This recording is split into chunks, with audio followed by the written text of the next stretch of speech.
Hey, it's me, Dr. Amy. It is time for another Tuesday tip. So this month in Genetic Rockstars, we are talking all about a good diet for methylation and also for folks with the MTHFR mutation, because those two things, one and the same pretty much, right? They overlap so significantly that we can just talk about them the same way. Now, one of the things that is recommended with this is starting foods that are higher in natural folate. So you're eliminating foods with processed folic acid, the synthetic form, because we don't do well with it. It blocks methylation. It kind of causes problems. So we're eliminating that folic acid, and then we're adding in food sources of natural folate.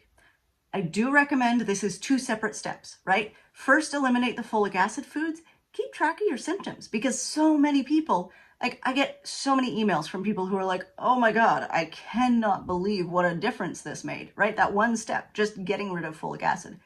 And so it helps to kind of know what's happening. But then once you've had folic acid out of your diet for a couple of weeks, try adding in the food sources of natural folate. And this is things like beans and lentils, dark green leafies, avocados, asparagus, some of the tropical fruits, like especially oranges, right? Not orange juice, which is fortified with folic acid. For why, I don't know. But not orange juice, but like actually oranges.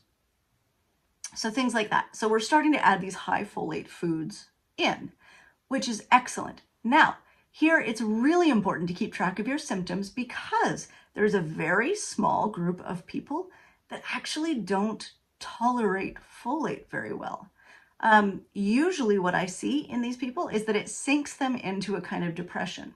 Now, when you take the folic acid out, that depression lifts, right? All of a sudden, these people are like, what? I feel better. Why do I feel better?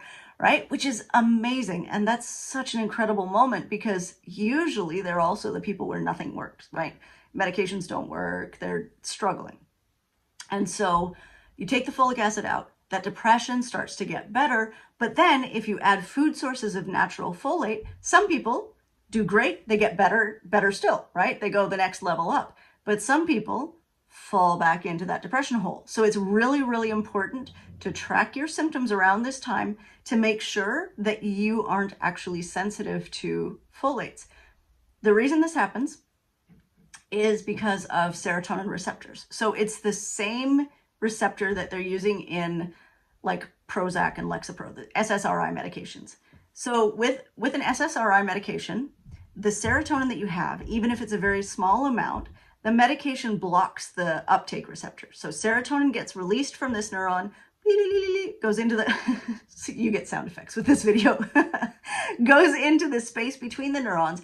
And then when it binds to the uptake receptor on the other side, that receptor pulls it in, right?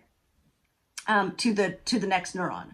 As soon as it gets pulled into the next neuron, it's inactive. It's not doing anything. It's only active while it's like doing its little dance in between the neurons.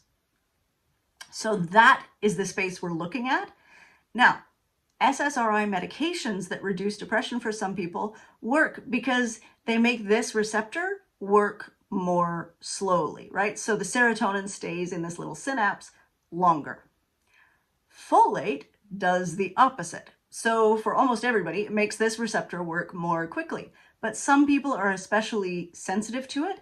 And also some people just don't have a lot of margin, right? If you're already in a deep depression and you can't get help and nothing's working, and then you add in folate that your body's actually able to use, then for some people that depression gets worse. So it's really, really important, even with food sources of natural folate.